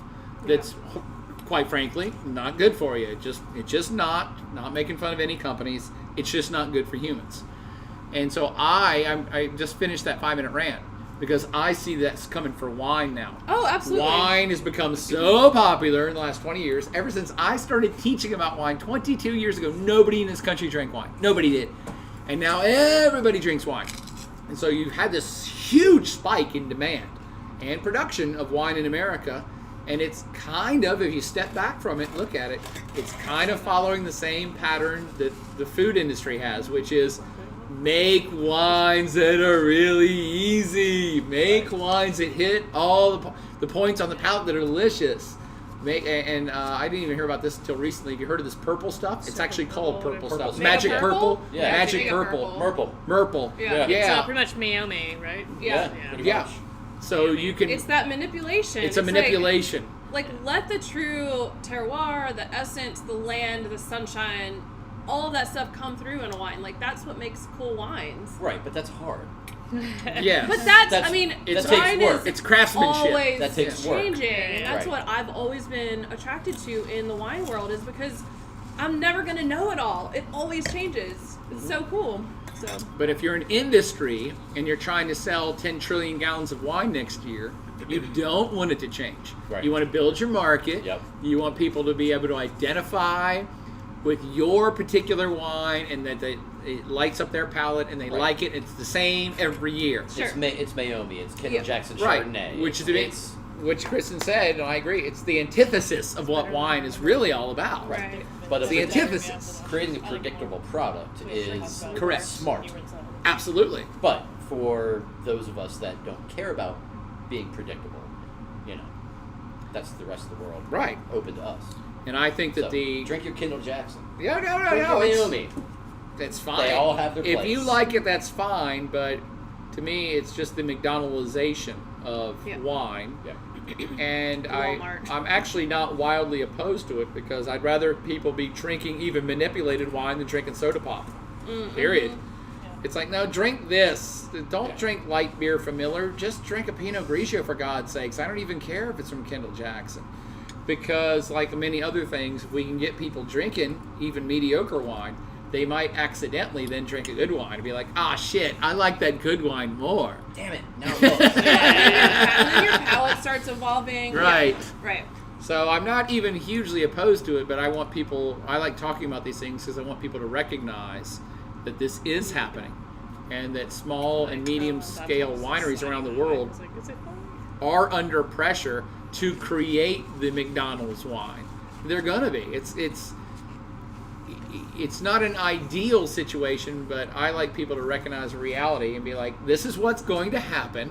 Right. Prepare for it and decide. You want to make McDonald's wine, you want to make Walmart wine, or do you want to try to stick to your guns and keep making wine for a smaller group of people? And again, this actually comes back to our business model.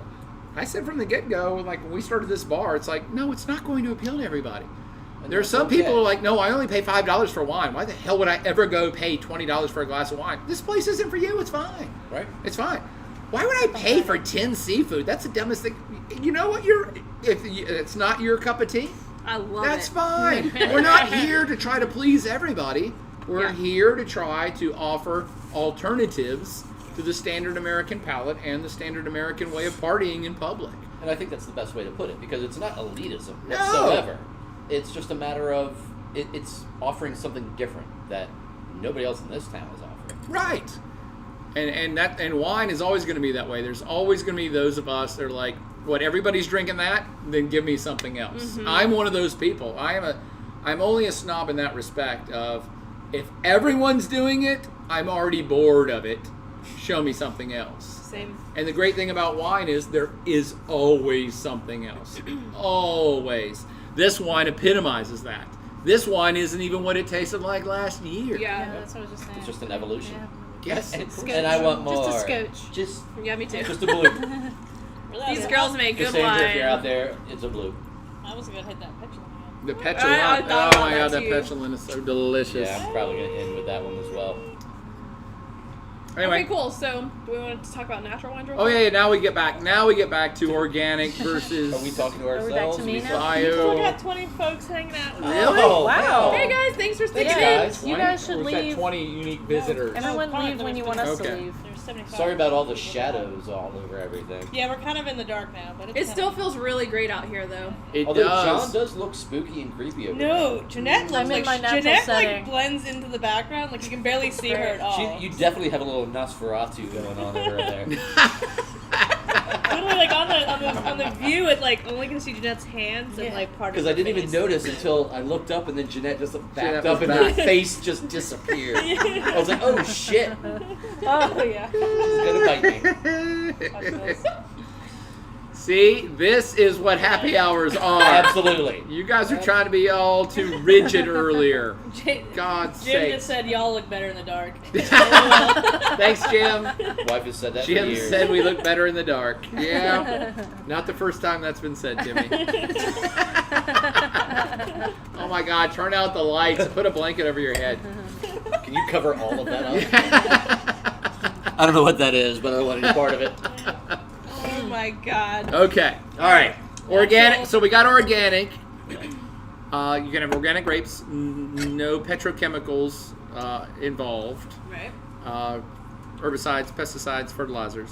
Yep. That's organic grapes. The old school way of doing grapes. Yep. Biodynamic, I think we save for another time. It's a holistic approach to winemaking.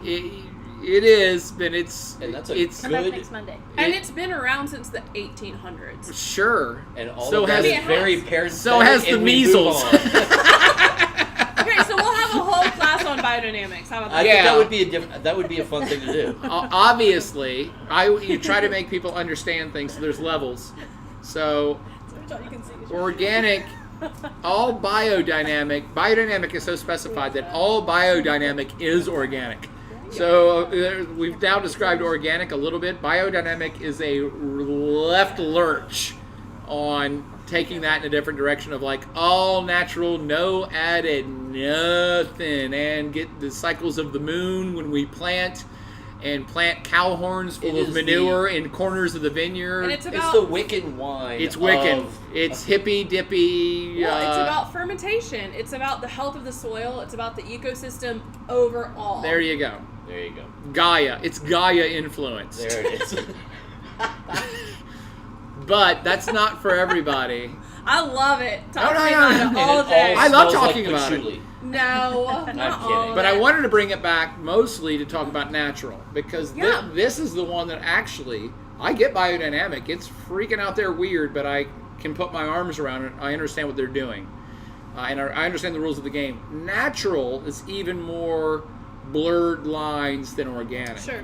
So what do you think natural wines are? Because our natural wine section is now suddenly very popular. Yeah. And yet you have to assume it's because disease and pandemic and everything's horrible. I'll get a natural wine. I'm going to start that asking sounds people when better. they come to pick it up, or if I have to call them for Yeah. delivery. I'm going to ask them, what made you order this? Is it I'm because curious you're to I actually would love answer. to know that. Yeah. Or did you just like the name of it? What is it? Yeah. So I And I mean, think you're you right. know- I think a lot of it might be the name and just kind of a wanting to I get don't know. back Some- to some something of a them bit are- more. Well, but some of them natural. don't Yes. even lend it.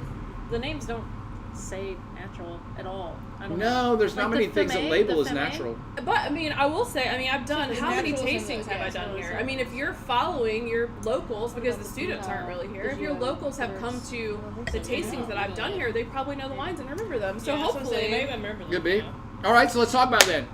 Natural wines, which I don't think there's any single legal definition in any country for. So Well, let's as Alice says- let's just talk about what we think they are. as Alice says, it's a process of making wine that you're doing the absolute minimum. It's letting Mother Nature do her thing. So, Organic grapes. organic Let's grapes. start with organic grapes. Yep. Obviously. And this is a cool tidbit that I learned from this book. That actually, this movement started in the Beaujolais area in Yeah. Bourgogne, right, in the 70s. As did organic farming practices, too, in the U.S. But anyway, so no chemicals, all native yeast fermentations, typically. So are we talking natural wines. naturally occurring yeast? Correct. So not In the space where the grapes are grown, right? Minimal sulfur addition, if any. And a lot of times they are unfiltered and unfined as well. There you go. That to me gets at the heart of what natural wines And are. so a lot of times, if you are new to natural wines, another really great thing that Alice says in her book, she's like, tasting a natural wine is going to be like going from black and white to intense psychedelic. Yes. Because these things can range from like really elegant and very soft and fruity, like the Bijou Gewürztraminer. It's so pretty. Oh, love that wine. It's bottles so of that. Love pretty. that It's wine. crazy. But it's flowery. It's very approachable, and then some of them are super funky. And a lot of times they will appeal to guys that like, the beer drinkers in the crowd, the sour beer drinkers, Yeah. the kombucha Sour, drinkers, yeah. like that funky kind of weird slap in the face, like whoa.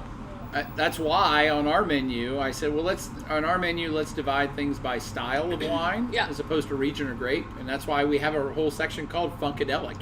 Yeah. I'm like, yeah, these are Funkadelic natural wines. I mean, they're cidery, they're kind of hazy. Yeah. Sometimes, yeah. they can be weird and just totally different than what you would ever expect coming out. And they're so alive. Like, that's what's so cool about them to me, and that's what that's what appeals to me about them, is that they taste like anything. I've never had anything like them before. Like the really weird ones, and I get kind of geeky about these things. But I like the whole gamut. I like the whole range. Yeah. And I appreciate Don't discriminate. Yeah. no discrimination. Wine, drink. But yeah, and it's become sort of a posh thing now, and they have these big natural wine expos all over the world. Yeah, so What's PETNAT stand for? pétillant, prickly wine, Natural. natural. Petulant natural. So if you've heard this term, PETNAT, that's a shortened, I guess, semi-acronym for petulant natural, Yep, which means who the hell knows? prickly wine. Prickly, semi-sparkling, fully naturally fermented wines made from organic grapes. Quite often it's easy to locate in a store because they don't have either a Stelvin or a cork.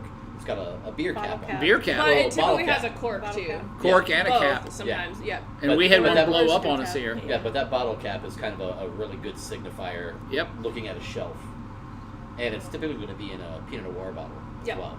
And so that's I mean, field recordings. We just did a really cool tasting in Richmond with Tim Folnicki from Field Recordings and Fabulous Wines, and I'm sure you guys know some of those if you've been to the wine lab. Yeah, he did his Pet Nat Rosé for us on Friday night. It was awesome, and he has his under cork and the Cap on the top. cap as well. cork and cap. But like everyone that opened it, it definitely it didn't shoot out, but it definitely foamed out. Oh, a well, we had little one bit, blow so- up here, and it had a secondary bacterial infection, actually. Oh, one of ours? No, it Oh, was okay. one of Siema's. Got it. Yeah, it was, and it was one of our more popular ones, actually. The Fame one? Yeah. Yeah, the Fame. Is that it? Fame? Fame? Yeah, Malbec. and it definitely has Rouge. something else going on, The Rouge. which Just is alive. kind of the fun of natural wines. It is natural, so there It's alive. other Yeah. things can Something be happened. happening. Yeah. And that's what I want consumers to understand is that organic grapes, we've talked about that, it's grapes that are made better for us. Let's just assume they're better if we're not polluting with other shit. Okay. However, you can take organic grapes and make a 100% accessible, easy wine that's sold in Kroger or Walmart. Okay? That's just how the grapes are grown. You can still stylistically do anything with them.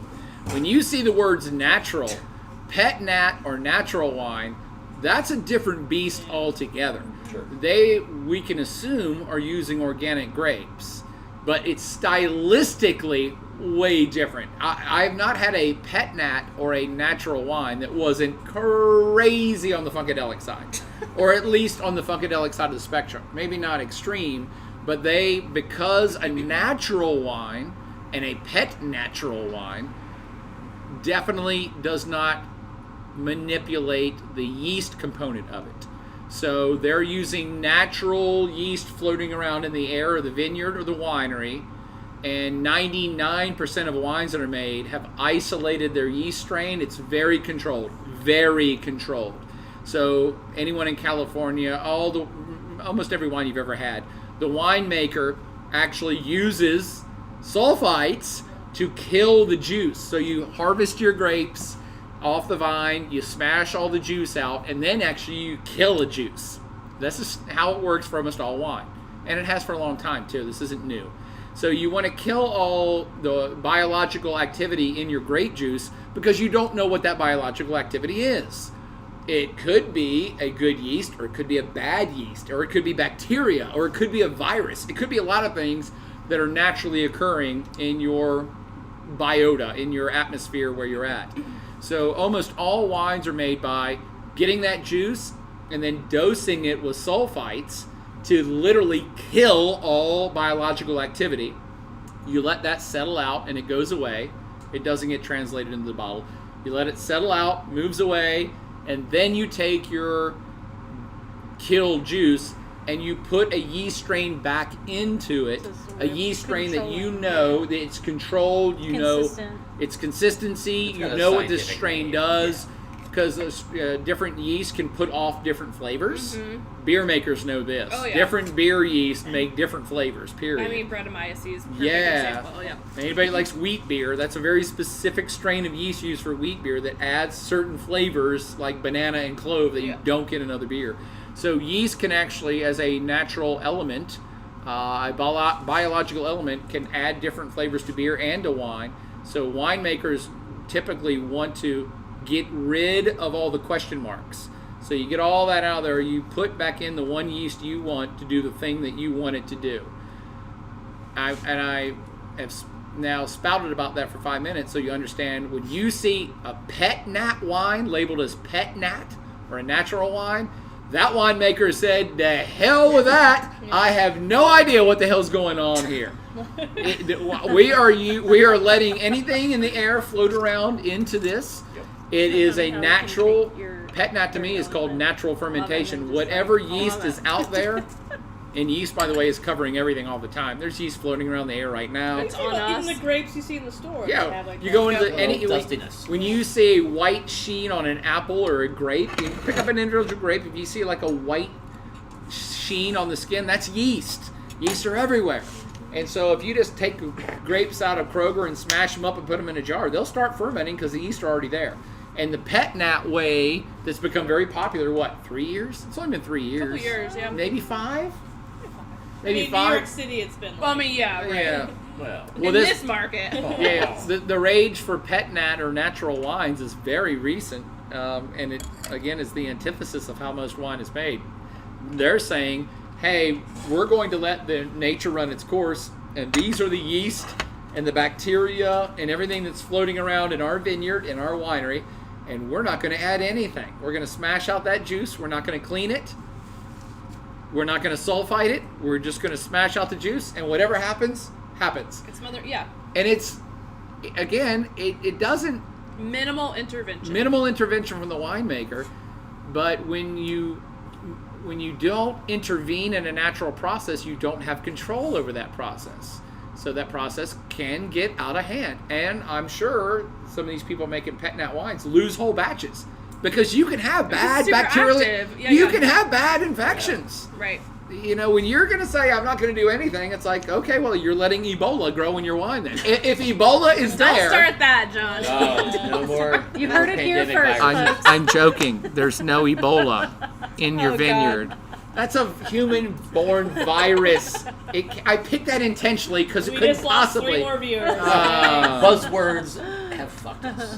Hashtag Ebola in your wine. That'll probably get us more. People are so worried about everything. That'll get us more viewers. I know. Wait, what?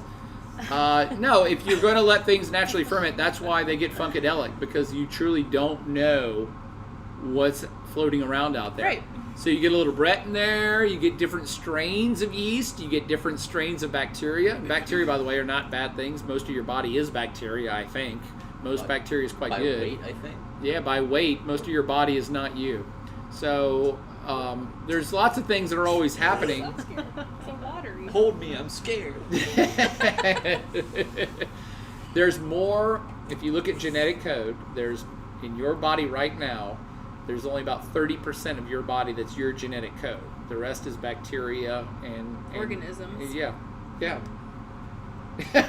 Katie's Dust not, mites. Katie's You're not looking buying at that. pile of organisms, kid. Anyway, pet nat wines are crazy because there can be more than Show one me. single yeast that's making that wine, and other crazy things can happen too, which is why a lot of them, to me, flavor profile are on the funky vinegar, balsamic vinegar, sour beer spectrum of flavors, and I like all those Me flavors. too. Definitely a bit kombucha-esque. Kombucha, Yes. another fermented product. Yes. Yes.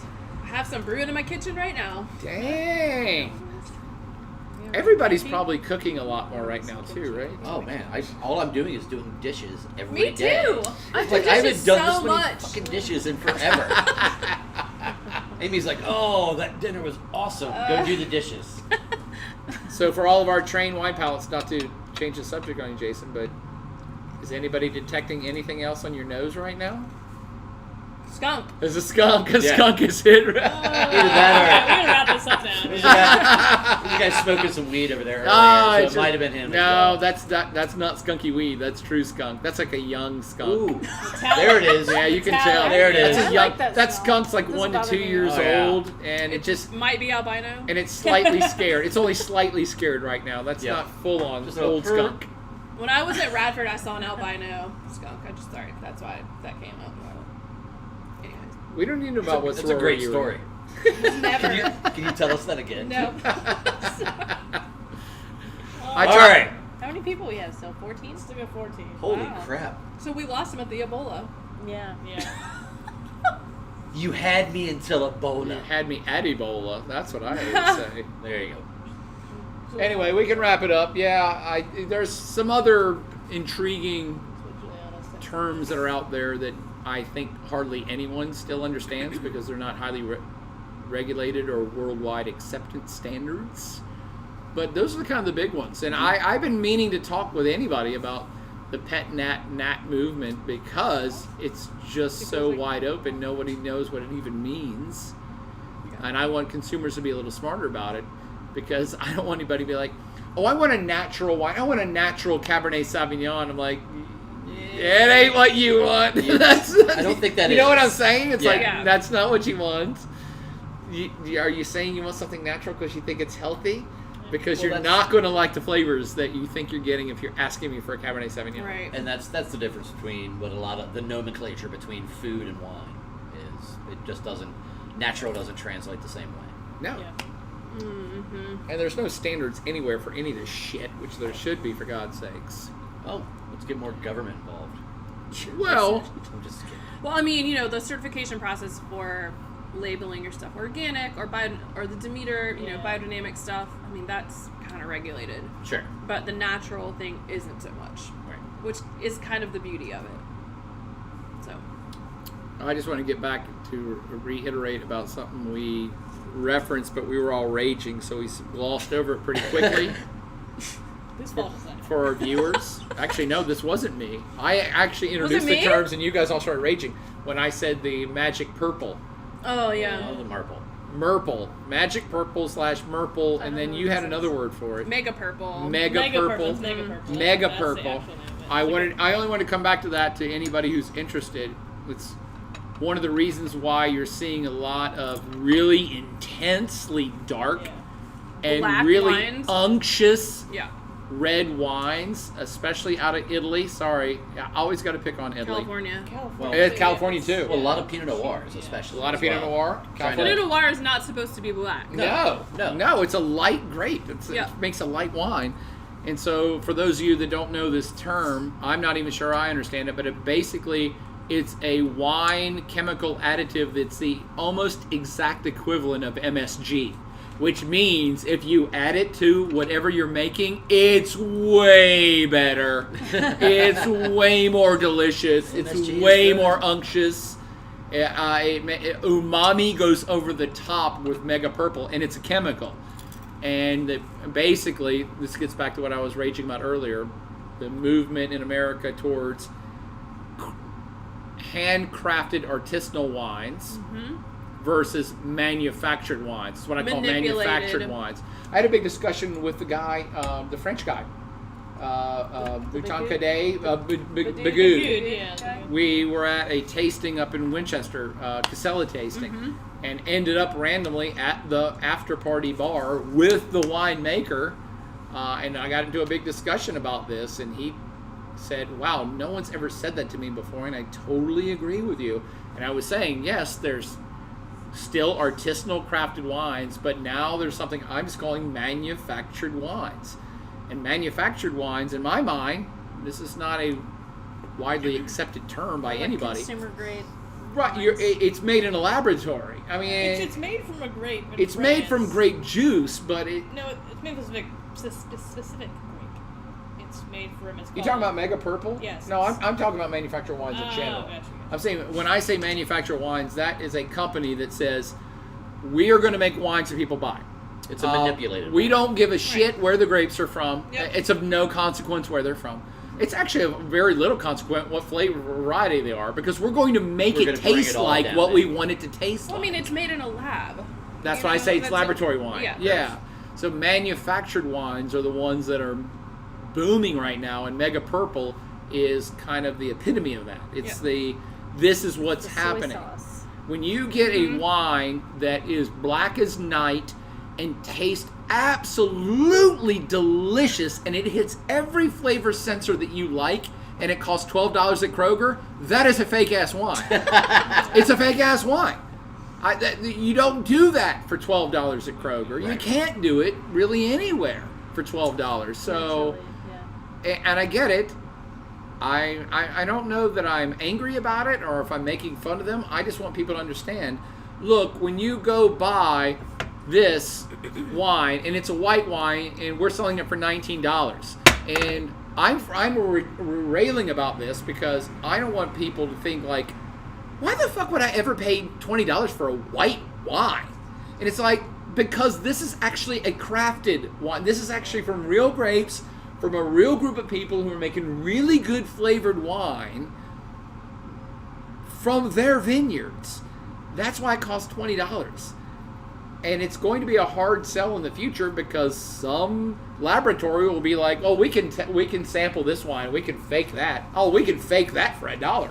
We can make that all day long for $1." There are already winemakers doing replica wines. Yes. I also feel like it's very difficult that this Mega Purple kind of influences the wine so heavily. When people are like, "I really love Maomi Pinot Noir. I want Pinot Noir like that." I'm like, "No, that's not Pinot Noir. That's not That's what not Pinot Pinot Noir. Like, Noir. I can give you some Shiraz or like a Cabernet, Yes. but that is not a not style. Pinot. of style. Stylistically, that is not variety. I remember having a customer ask that. It's like, Oh, yeah, I remember that. really difficult Knockoff to Chanel find. number She's like, five. "So It's I not gonna don't- be the same. Right. I wanted. She actually. I remember I took the phone call. She said, "I want to diversify. I want to diversify and expand my palate. I love Meiomi, so pick me out any Pinot Noir from anywhere in the world that's like Meiomi for $10." And I'm like, "That Nope. don't exist, Yeah. Hard because no. that's not even Pinot Noir anyway. Yeah.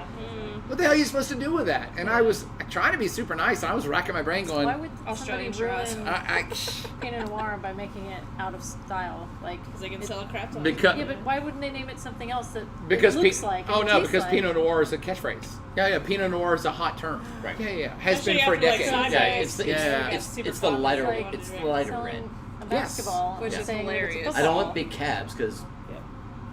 tannins give me headaches. California's been labeling their wines as I guess. Burgundy and using French names for. They also Yes. have named some of their sparkling wine champagne. Yes. And Napa. Yes. Like that's not correct. Yeah. So yeah. And we'll end this happy hour on a hilarious story that you two were actually present for over 10 years ago at a Casella tasting. And that was Oh god. it was a warehouse tasting. You taste like 300 to 500 wines, Crushing our brain. Okay. and no, it's not a bad story. It's a wine story. I'm Okay. trying to remember it though. I I'm still won't like, tell that story that you two are referring to, all right? That's just between us three. No, we were at a warehouse tasting, and I went up to, many times at these warehouse tastings, they actually have the winemakers there pouring their own wines, which makes it fun, so you can talk to the people who actually made the wine. And I walked up to a table, and it was a French table, all French wines on this one huge table. And I hadn't even tasted the wine, but I pointed, I'm pretty sure it was Katie, I yelled at you, but I thought you were there too. And I'm like, "Holy crap, look at this wine in front of us. That's a hilarious wine." I know what you're talking about now. Yeah. Now she Yeah, knows the story. yeah. And the reason it was hilarious to me was, this is over 10 years ago. It was a French producer, all French wines, Yep. and they had a bottle, and on the bottle, the biggest word was the word Shiraz. And so I said, "This is really interesting. They've labeled this French wine as Shiraz. Shiraz is a definitive Australian term. It's the same grape. The French call it Syrah. But not only, here's why it's doubly funny to me. The French don't put the name of the grape on their labels. They label by their region. So this is a Rhone, I think it was a Rhone wine. And they've got, instead of having the word Syrah on the label, they have the word Shiraz, and they never put the word even Syrah on the label, so it's a double whammy. And I can't comprehend why a French company would use an Australian term to define their wine. An Australian mispronunciation. Mispronunciation. And so the whole time I'm raging about this, because I had my back to the wine maker, Katie was like trying to wave me off. She's like, "Shh, be Like, quiet." stop. She's like, stop. And that never works on me, and she knows, but she tries. So you gotta like walk away. And then like, finally, Katie was like, All right. "Seriously, stop." And I'm like, "What's wrong? I'm just talking about this bottle." And she said, "The winemaker standing behind you is pissed off as shit. And he's staring at you, and he is red in the face." And I immediately turned around. I'm like, "Oh, dude, I'm sorry. I haven't even tried your wine. I'm not making fun of the wine. I'm sure it's a great wine." And he said, No. I totally agree. This is bullshit." And I was like, "Wait, what?" He goes, "I did not label my wine Shiraz. I did not do this. Casella did it." Oh. Yes. So in America, the importer-exporters Yeah. control the labeling. And they had put the word Shiraz on his label. Oh no. And now I'll ask you all, 10 years ago, why would they have done that? Because it gets back to Jeanette's question of why would they label... Because everyone was on the Aussie Shiraz. Because Shiraz was a hot keyword. Yeah. Oh, and yeah. people understood what that meant. And Yep. like, Shiraz, I don't know what Rhone blend means. The Molly Duker wines, Yeah. like those. Yep. The Penfold. Oh, yeah. So the French Penfold's producer huge, was man. pissed Yeah. because the importer, exporter, and distributor basically was using a term that was recognizable to Americans Yeah, but to it's- sell his wine. False, though. Well, Exactly. but Well, I no, mean, like, but why it are you was using Pinot technically it was mostly a Syrah grape, so It's the same grape, just it was the different way of grape, spelling it. but it's just well, that's just not how the French do it. They just Right. don't put the name of the grape on there. But that they're story slowly- resonated because you asked why would Naomi use Pinot Noir. I'm like, oh my God! If I made anything red, I would call it Pinot Noir. Right. If I made anything from any grape right now, I would just call it Pinot It got hot Noir. after Sideways too. So Yeah. And I'm trying to think like, has there been a grape that's hotter since then? I mean, Pinot Noir still commands higher prices because it's been hot for the last 15 years because of a Malbec movie. got pretty hot. Malbec got Malbec- very hot. It did. For a while. But there's so many Malbec producers in South America that, But they don't even know that it actually came from France. I know. Yeah. well, there's that, but there's so many producers who all make the same thing. It's hard Yeah. to form an elite market when there's thousands of Malbecs on the market. For Catena did a really good job. Yeah, with they their did. name out there. Yeah, yeah. Pretty much first Yeah. and biggest, and now it's just a name that is associated with typical Mendoza Malbec. Yep. There's a million Malbec makers. Why would I pay $5,000 for one? Well, you haven't tried this one yet. I mean, yeah, Catena does their high-end stuff is pretty crazy good. But anyway, 14 people are still hanging on, man. oh no, it's fine. Hanging on. We always want to answer questions, but nobody ever asks questions. So Who's still on there? Yeah. Someone Blue Moon said, "Hey, Kristen." I don't know who Blue Who? Moon is. Blue Moon. Blue Moon. Who's Blue Moon? Oh, you know who Blue Moon is. No, who's Blue Moon? Someone way earlier, but I did. It was kind of in the middle of things, but one of the students were asking if you had to rename wine tasting, because it's not really tasting; it's more you smelling the wine and getting most of the flavor from the smell. Would you rename wine tasting to something else? Oh, evaluation. Yeah. Yeah, Yeah, that's yeah. great. Evaluation? Sensory evaluation. Sensory I just, evaluation. Because you're using so many senses. yeah, as a teacher, I've always refrained from the technical usage of those terms because that's not what I want people to do. I don't want our students doing a technical sensory evaluation of 5 wines a week. I'm like, no, fuck that. I want you to drink it.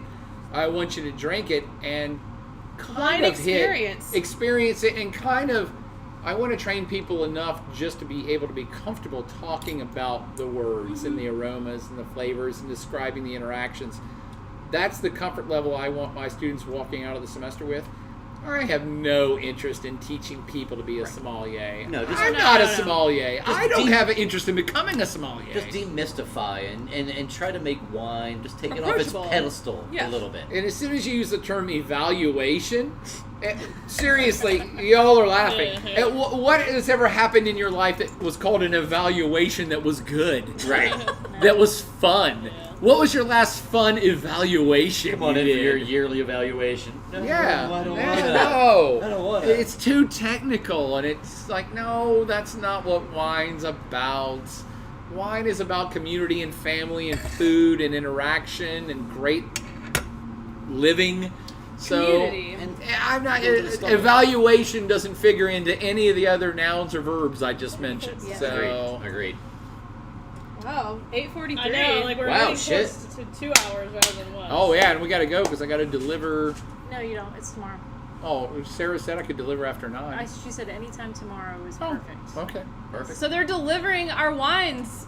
Of So course. Stock up. We Yeah. actually just got, we got it. We're Kimberly Battinelli got a case. Yeah, of Kimberly! Petulant, case of the Raza, and then 8 bottles Woo-hoo! of the Rosé. Oh my God, There it these is. wines are so fantastic, and maybe this is. I know Katie's trying to wrap it up. She wants to go do dinner, but Food? I already ate food. I- It's on you. I just kinda I have wanna- to do a photo shoot. I'm so ready. I have so Oh. many good ideas. Oh yeah. okay. We don't have to. Today. No, no, You're no, doing it, no. you're doing We're it. doing I have it. all the stuff. We're doing the Plaid Avenger, I have so Plaid many good Grim ideas. Reaper photo shoot. Did we ever figure out who Blue Moon is? No, they never answered. Blue Moon, who are you? Well, I saw you standing Text alone me.